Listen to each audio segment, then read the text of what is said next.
행사를 했습니다. 여러분 마국간의 밤 아시죠? 마국간의 밤이라는 것은 우리 신일교회 성탄 행사입니다. 우리 다음 세대들이 정말 한 달여 동안 교사들과 함께 열심히 아기 예수의 탄생을 축하하기 위해서 준비한 것을 이제 부모님들 모시고 우리 성도들 앞에서 하나님 앞에서 그렇게 발표를 한 거예요. 성탄 찬양도 부르고 율동도 하고 또 핸드벨 연주도 하고 드라마도 하고 저는 마국간의 밤 행사를 볼 때마다 얼마나 감동이 되는지 몰라요. 왜냐하면 여기에 나와서 이렇게 노래하고 율동하고 하는 것들이 별거 아닌 것 같지만 이들에게 큰 추억이 되는 거예요. 그리고 미래 이제 20년 30년 후에 여기서 노래하고 율동하고 드라마 했던 애들이 다 우리 교회 장로 권사 집사들이 될 거예요. 거기서 목사도 나올 것입니다. 할렐루야. 참 감사를 드리고 이 아이들이 참 재능이 많아요. 점잖게 말해서 재능이고 끼가 많습니다. 그 끼가 그냥 얼마나 그렇게 발휘되는지 모르겠어요. 여러분 마국간의 밤 할 때 아이고 내 아들 딸들은 다 이제 컸으니까 나하고 상관없는 일이다 그러지 마시고 와주셔야 돼요. 그래서 축하하고 또 축복해주고 그때 우리 다음 세대들을 보지 여러분들이 언제 보겠습니까? 여러분 내년에 꼭 많이 오셔서 축하하고 격려해 주시면 좋겠습니다. 저도 그런 때가 있어요. 생각해보면 제 모교회에서 추수감사주일이 끝나면 그때는 벌써 성탄 축하 연습을 했어요. 저도 두 가지가 기억이 나는데 유년주일 학교 때 유년부 때예요. 그때는 이제 촛불을 켜고서 찬양을 했는데 그러다가 제가 머리를 태워 먹었어요. 저도 참 이렇게 모범생인 것 같았지만 그때는 또 장난기가 발휘돼가지고 촛불에 이렇게 장난하시다가 머리를 태워 먹었는데 냄새가 굉장히 고소하더라고요. 그리고 또 한 가지 기억나는 것은 유치부 때 동방박사를 했어요. 제가 세 사람 중에 한 사람이어가지고 선물을 이렇게 쌌어요. 그때 옛날에는 왜 그 선물이 그 색동으로 이렇게 줄 다는 그 포장지 아시죠, 여러분? 그거로 해가지고 사진이 아직도 있어요. 머리는 이렇게 상고처럼 이렇게 잘라가지고 그 사진을 제가 볼 때마다 참 추억에 잠기곤 합니다. 여러분, 이 동방박사는 성탄 준비에서 빼놓을 수 없는 단골 손님입니다. 오늘 본문에 동방박사 얘기가 나오는데 왜 마태가 동방박사 얘기를 이렇게 우리에게 말해주는 것일까? 성탄절 연극 시나리오를 재밌게 쓰려고 하는 것인가? 또 동방박사를 통해서 그냥 우리에게 흥미를 돋는 하나의 그런 거리밖에 되지 않을까? 여러분 그렇지 않습니다. 마태가 특별히 동방박사 얘기를 우리에게 진술하고 있는 것은 분명한 목적이 있는 거죠.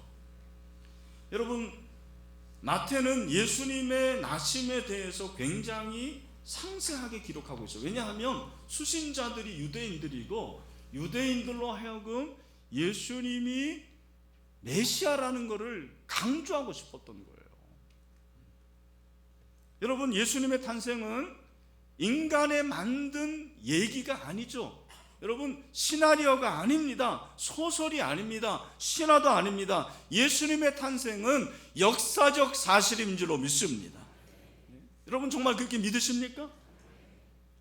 이것을 보여주기 위해서 마태는 예언이라는 것을 사용하고 있어요. 그 예언이 성취가 됐다라는 거죠. 첫 번째 예언은 천사 예언이에요. 천사가 요셉에게 나타나고 마리아에게 나타나서 수태고지를 하고 아기가 태어날 것을 예언하는데 그대로 이루어진 거예요. 또 구약의 예언을 언급을 하고 있습니다. 구약 선지자들의 예언을 말씀하고 있죠. 여러분 마태가 구약 예언을 인용하는 이유도 무엇이냐면 그 예언이 어떻게 됐다? 이루어졌다, 성취되었다는 것을 강조하는 거죠. 그래서 여러분 1장에 보면 뭐라고 말했습니까? 이 일을 생각할 때에 주의 사자가 현몽하여 이르되, 20절이죠. 다윗의 자손 요셉아, 내 아내 마리아 데려오기를 무서워하지 말라. 그에게 잉태된 자는 뭐로 된 것이니라? 성령으로. 여러분, 예수님은 성령으로 잉태가 되었습니다. 그냥 인간의 힘이 아니에요. 그러면 죄인인데 예수님은 성령으로 잉태되었기 때문에 그는 죄가 없으신 하나님의 아들이십니다. 그리고 아들을 낳으리니 이름을 예수라 하라, 그렇게 말씀하시면서 22절, 이 모든 일이 된 것은 주께서 선지자로 하신 말씀을 이루려 하심이니라. 이르시되, 23절, 1장 23절 우리 다 같이 한번 읽어보겠습니다. 시작. 보라, 처녀가 잉태하여 아들을 낳을 것이요 그의 이름은 임마누엘이 하리라. 아멘. 여러분, 이것은 이사야서 7장 14절의 말씀을 인용한 거죠.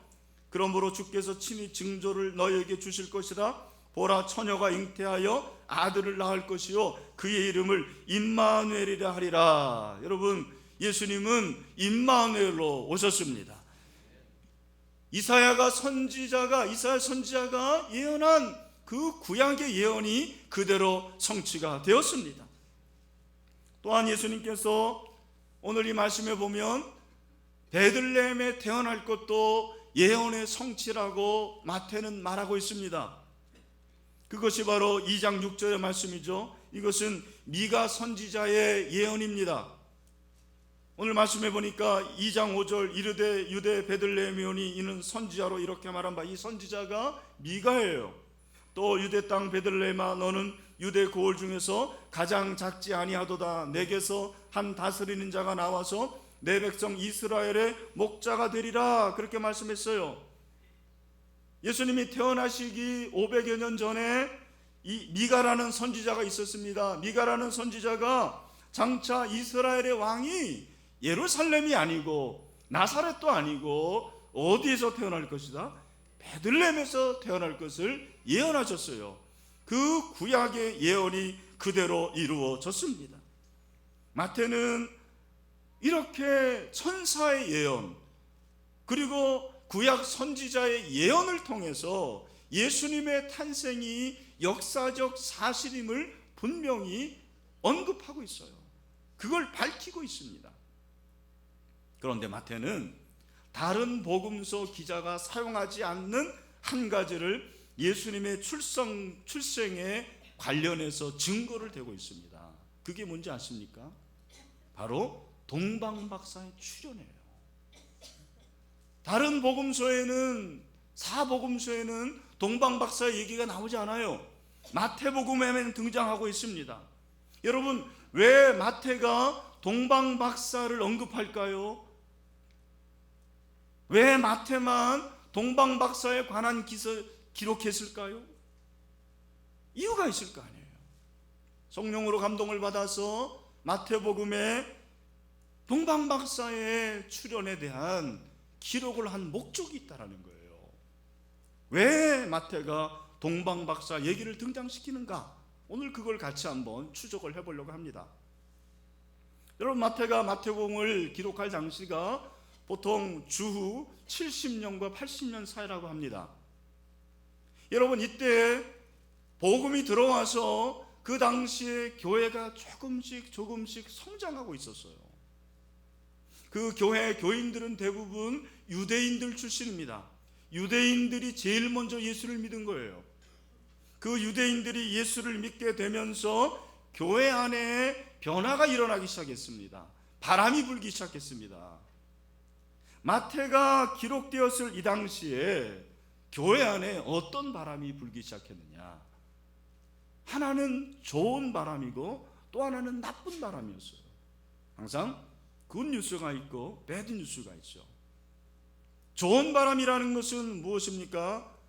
많은 이방인들이 교회로 들어오기 시작했어요. 이제는 유대인들뿐만 아니라 이방인들도 교회에 들어오기 시작했다는 거예요.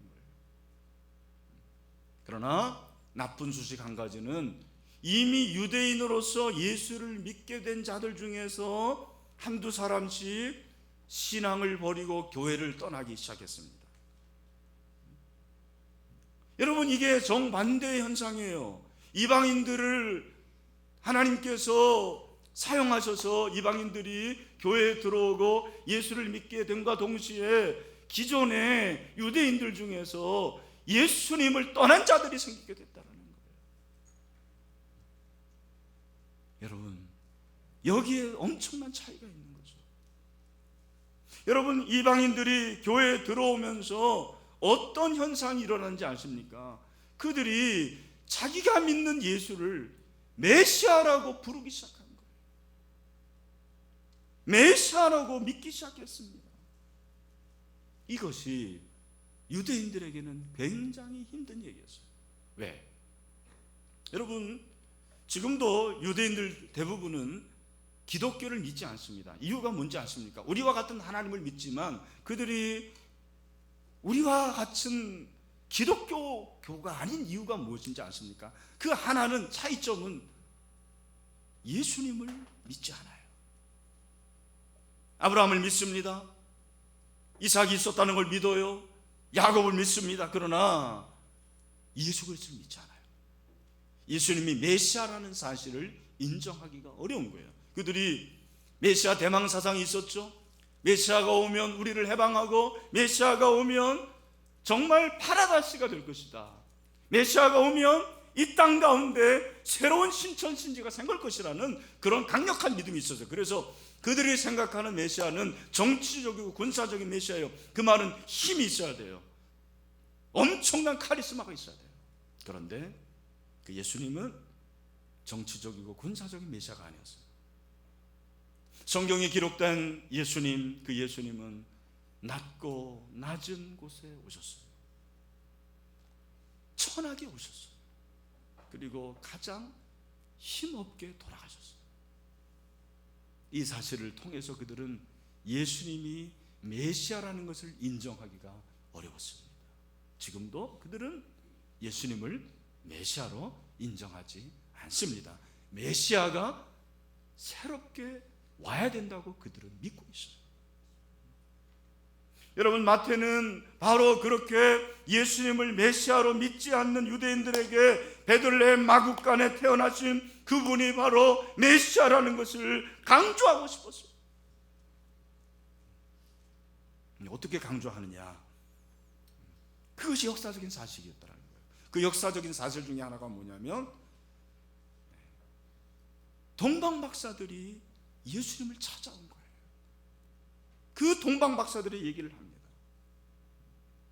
여러분, 마태는 복음서를 기록하는 목적이 그저 이 복음서가 예수님의 전기를 제공하고 예수님의 생애를 기록하는 그것으로 끝나는 것이 아니었어요. 복음서 기록의 목적이 다 공통되지만 요한 사도가 20장 30절 31절에서 말한 대로 예수께서 제자들 앞에서 이 책에 기록되지 아니한 다른 표적도 많이 행하셨으나 오직 이것을 기록하면 너희로 예수께서 하나님의 아들 그리스도심을 믿게 하려 하며 또 너희로 믿고 그 이름을 힘입어 생명을 얻게 하려 함이니라. 아멘. 여기 보니까 예수께서 하나님의 아들 그리스도이심을, 여러분, 그리스도가 바로 메시아 아닙니까? 왜 마태가 예수님을 그렇게 소개합니까? 왜 마가가, 누가가, 요한, 그들이 예수님을 소개합니까? 예수님이 이런 말씀을 하셨다, 예수님이 이런 기적을 행하셨다, 예수님의 생애가 이렇다는 것이 진정한 목적이 아니에요. 궁극적인 목적이 무엇입니까? 예수께서 그리스도다, 기름 부음을 받은 자다, 예수님이 메시아임을 믿게 하기 위해서 복음서를 기록한 줄로 믿습니다. 그 중에서도 마태는 동방의 박사들이 나타나서 그들이 예수님께 경배하고 예수님을 높였다라는 사실에 주목하고 있어요. 왜냐하면 동방 박사들이 실제로 존재했던 분들이기 때문입니다. 유대인으로 성경을 연구한 학자로서 알드레드 에더스하임이라는 학자가 있습니다. 이분이 쓴 책이 유명한 메시아라는 책인데 혹시 관심 있는 분들은 한번 사서 보시기를 바랍니다. 책이 좀 두껍고 4권짜리로 되어 있어요. 책이 좀 비쌉니다. 이분은 오스트리아 빈의 부유한 은행가 집안에서 태어났습니다. 1814년 빈 대학에 입학을 했는데 가세가 기울면서 고학을 하던 중에 스코틀랜드 장로교 목사 존 덩컨 박사를 만납니다. 그의 영향을 받아서 그가 기독교를 개정을 해요. 그리고 기독교를 개정한 그가 예수만을 연구해서 쓴 책이 메시아예요. 그 책에는 유대인의 전통과 유대인의 사상들이 기록이 되어 있고 그 유대인의 입장으로 본, 그 눈으로 본 예수 그리스도에 대해서 말하고 있습니다. 그런데 오늘 이 본문에 대해서 동방박사에 대해서 뭐라고 하냐면 동방박사는 우리가 생각하는 그런 박사들이 아니라는 거예요.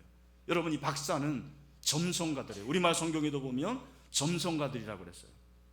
이 동방박사라는 이 용어는 70인역, 필론, 요세푸스 그리고 일반의 저자들에 의해서 좋은 의미로 사용하기도 하고 나쁜 의미로 사용되기도 했습니다. 나쁜 의미로 사용된 것은 마술 기술을 암시하는 말이에요. 그러니까 여러분, 박사들 그러면 마술을 했던 자들이에요. 그런 의미가 있는 거예요. 그러나 좋은 의미도 있어요. 그 좋은 의미는 뭐냐면 이들이 모두 다 현자였어요. 지혜로운 자들이었다는 말이에요. 여러분, 이들이 바로 이 동방박사들이 실제 인물이었다고 말하고 있고 이들이 이방인이었어요. 에드스하임은 아마 이들이 아라비아에서 오지 않나 그렇게 생각을 합니다.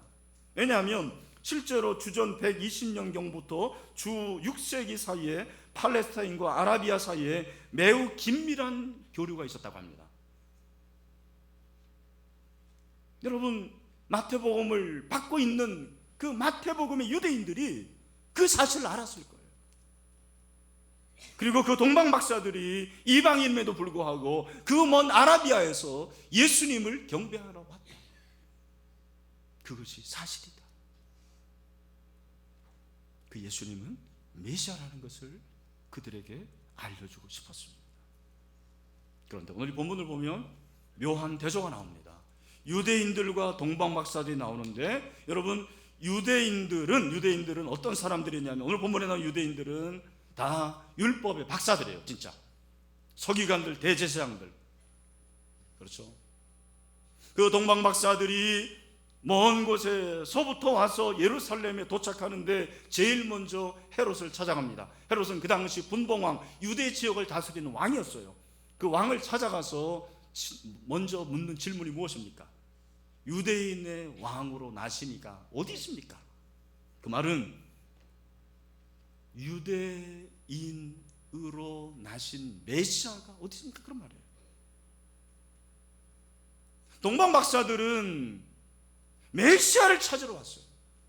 메시아를 경배하러 왔어요. 잘 들으세요. 그래서 메시아가 어디 있냐고 물은 것입니다. 그러면 헤롯왕은 이 얘기를 들을 때 어떠합니까?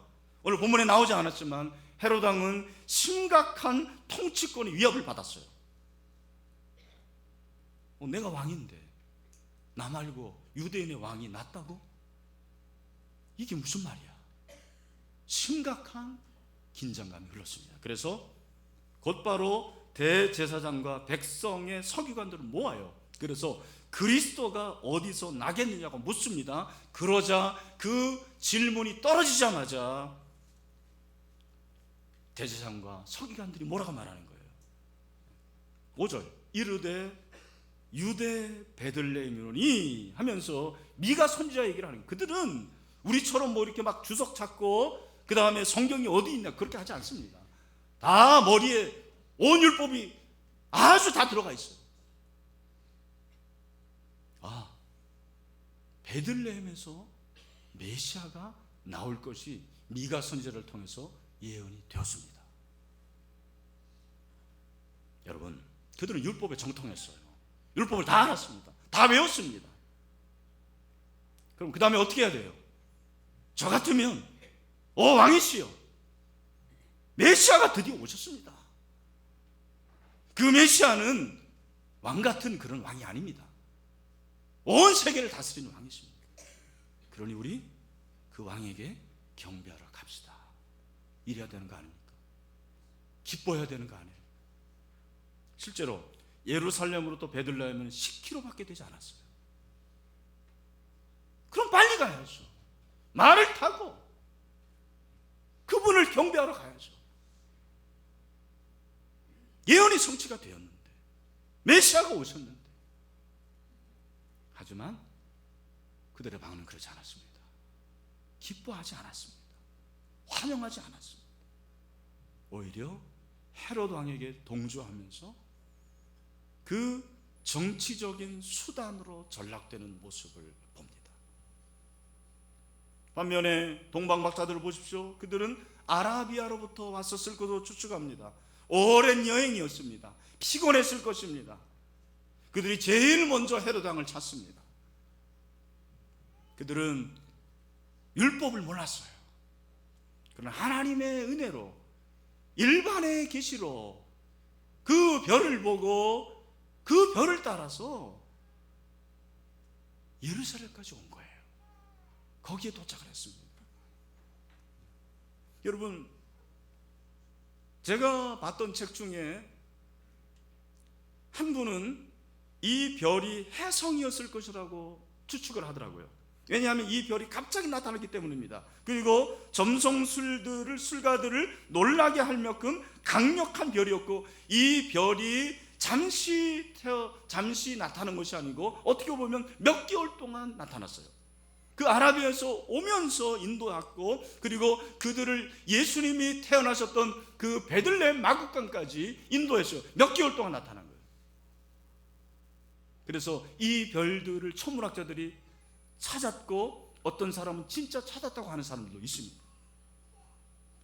여러분, 어쨌든 간에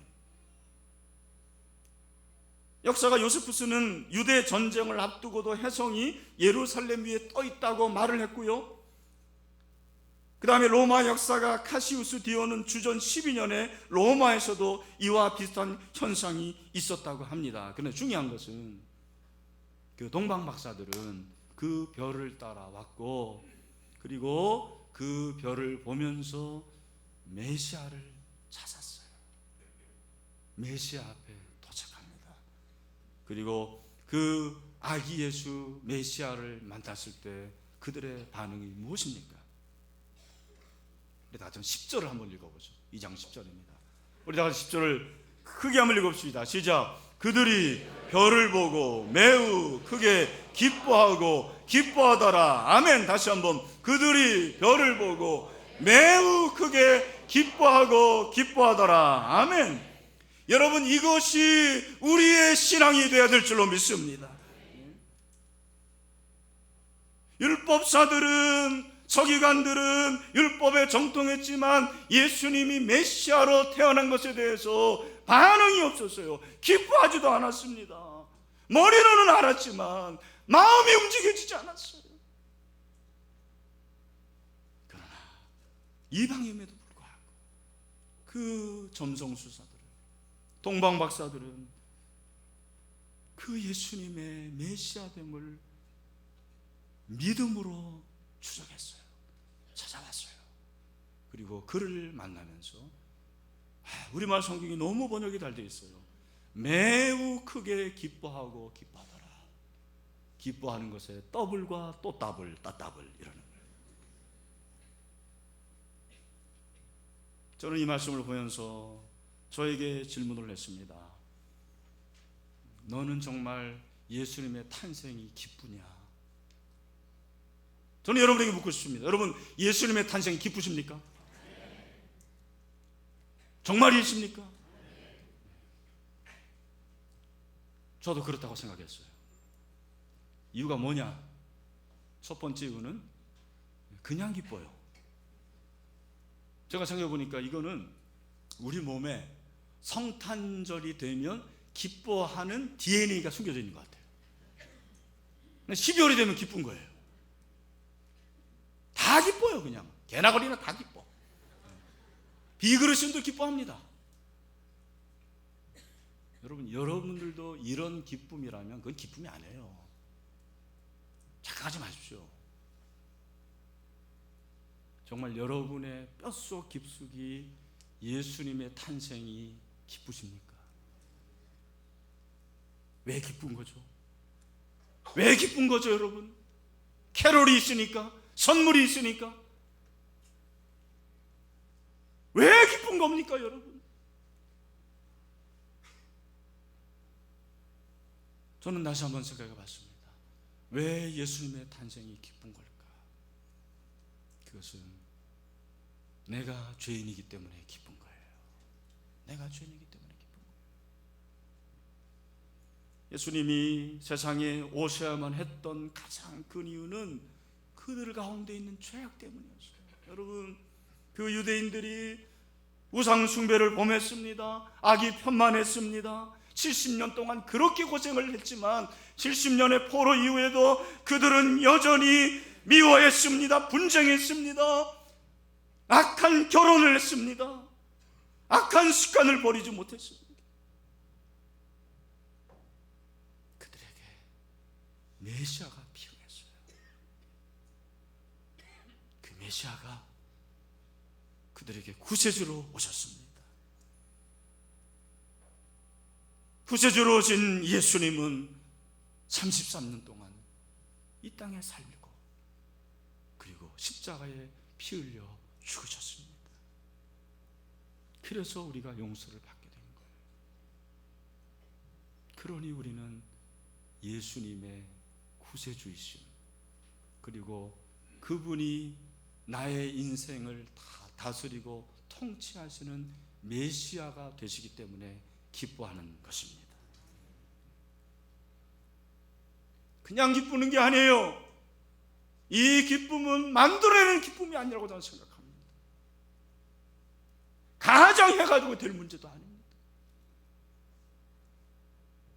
오늘 우리 안에 성령으로 인한 그런 메시아의 탄생이 기쁜 소식이 되기를 간절히 소원합니다.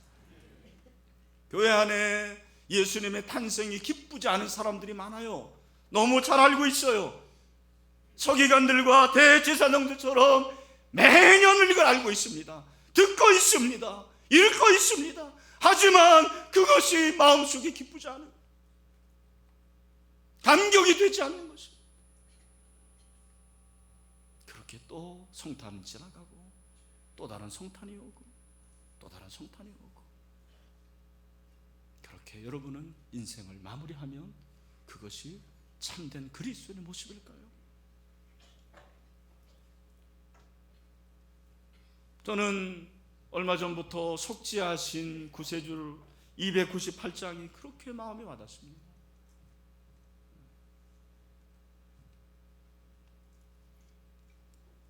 그 크신 은혜를 한번 생각해 보자. 크신 사랑 찬양하리, 나의 죄 사하려고 십자가에 죽임당한 나의 주 찬양하리. 여러분, 정말 기쁘십니까? 정말 기쁘십니까? 나의 죄 때문에 주님께서 이 세상에 오신 것이 그렇게 기쁘십니까? 동방 박사처럼 우리가 이방인이지만, 우리가 성경에 대한 지식은 없지만, 그렇게 구세주로 오시고 메시아로 오신 예수 그리스도의 탄생이 기뻐지는 그런 은혜가 있으면 좋겠습니다. 저는 이 기쁨을 우리만 간직하면 안 된다고 생각해요. 이 기쁨을 나눠야 됩니다. 여러분, 우리는 성탄을 이렇게 기뻐하는데 여러분, 이 성탄을 어떻게 나누고 계십니까? 이 기쁜 소식을 어떻게 나누고 계십니까? 저는 어제 참 보람된 그러한 시간을 가졌습니다. 제가 이 설교를 위해서 그렇게 한 게 아니에요. 제 아내가 지역아동센터의 아이들을 우리 집에 좀 목요일날 초대를 했는데 너무 몸이 안 좋아가지고 저에게 부탁을 하더라고요. 여보, 우리 같이 센터를 방문해서 아이들에게 예수님이 왜 오셔야 되는지를 가르쳐 줬으면 좋겠다. 그래서 제가 피자를 사들고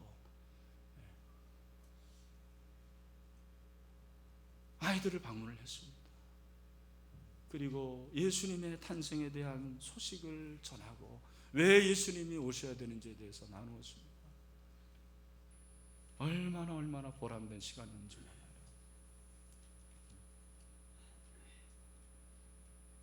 저는 여러분이 꼭 그렇게 하라는 얘기 안 해요.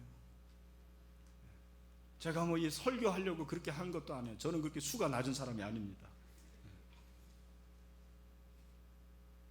여러분, 오늘이 다가기 전에 누군가에게 이 기쁨의 소식을 전하는 그런 메신저들이 되기를 바랍니다.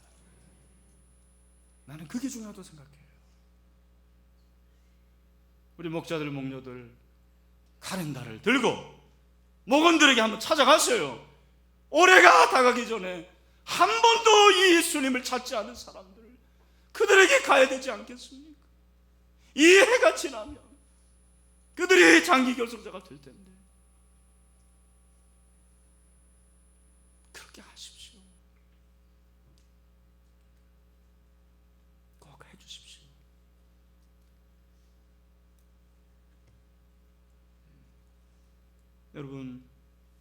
여러분들도 태신자들에게 그렇게 오늘 전하세요. 그리고 이 기쁜 소식을 주변 누군가에게 전하십시오. 선교사들에게 이 기쁜 소식을 나누십시오. 그것이 메시아가 오신 것을 기뻐하는 자들의 삶이에요. 말씀을 했습니다. 동방박사 세 사람은 예수님이 메시아로 탄생했음을 기뻐하고 기뻐했습니다. 우리도 예수님의 탄생을 기뻐하고 기뻐해야 됩니다. 왜냐하면 예수님이 그 고통 가운데 있고 죄 가운데 있는 저를, 여러분을 구원하시기 위해서 이 세상에 오셨기 때문입니다.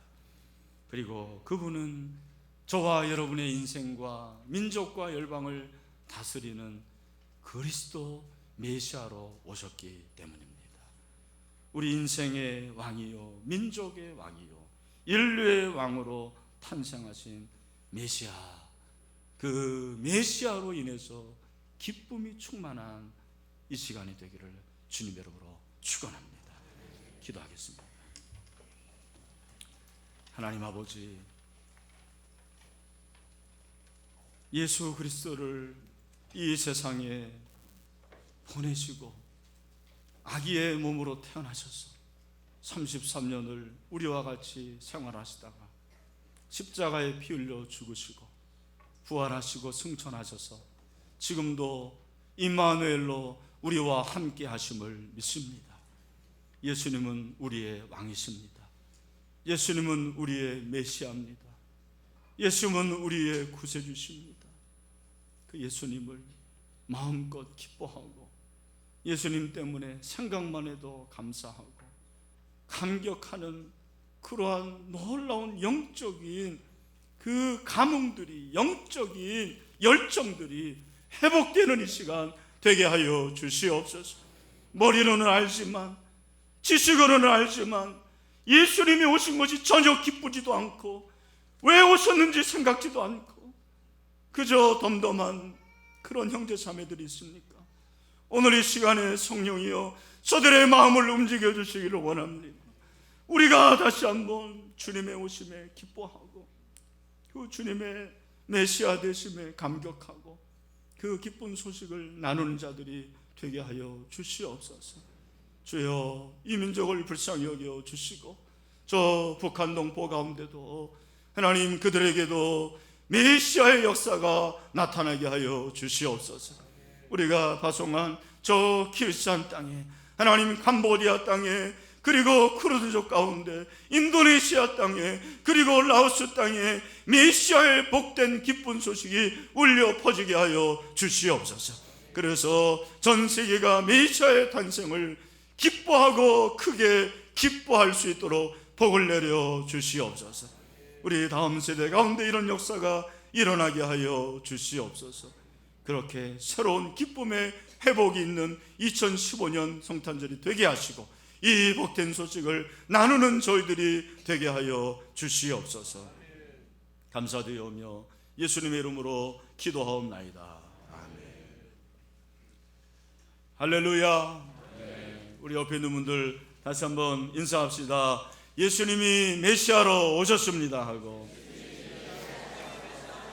할렐루야. 여러분, 그렇게 꼭 우리 목자들 목녀들은 오늘, 내일로 미루지 마시고 오늘 꼭 만나주시고, 그리고 여러분들도 우리 태신자들 꼭 연락하시고 그렇게 복된 소식을 나누는 그런 성탄절이 됐으면 좋겠습니다. 우리 다 같이 일어납시다. 우리 마지막으로 115장 찬송하고 우리 축복기도함으로 예배를 마치겠습니다.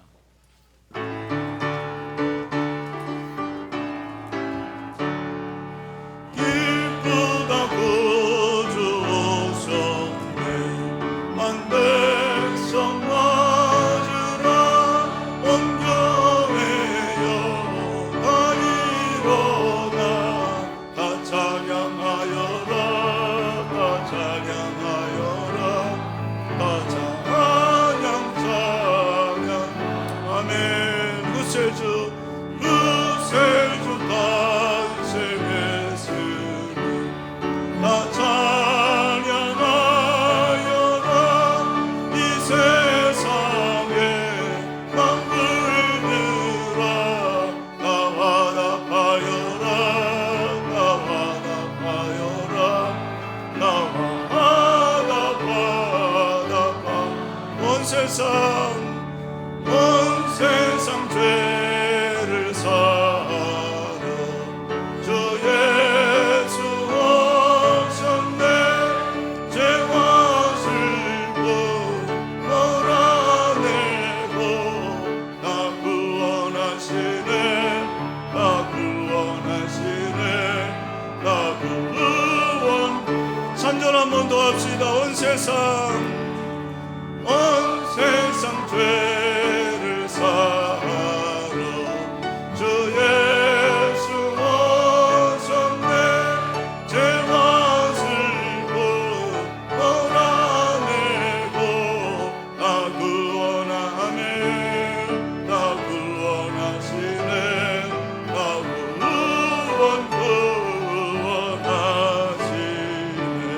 구원하시네. 기도하겠습니다. 이제는 온 세상 죄를 짊어지시고 이 땅에 내려오셔서 고생을 하시고 우리의 죄를 위해서 십자가에 피 흘려 죽으신, 그리고 부활하시고 승천하시고 다시 오실 예수 그리스도의 은혜와 하나님 아버지의 그 크신 사랑과 성령님의 교통하심이, 메시아의 탄생이 기쁘고 너무 기쁘고 감사해서 이 복된 소식을 만 백성에게 전하기를 원하며 세상에 소금과 빛으로 살기를 원하는 모든 신들의 성도들과 한국교회와 열방의 교회들 가운데 영원토록 함께 하시기를 간절히 축원하옵나이다. 아멘.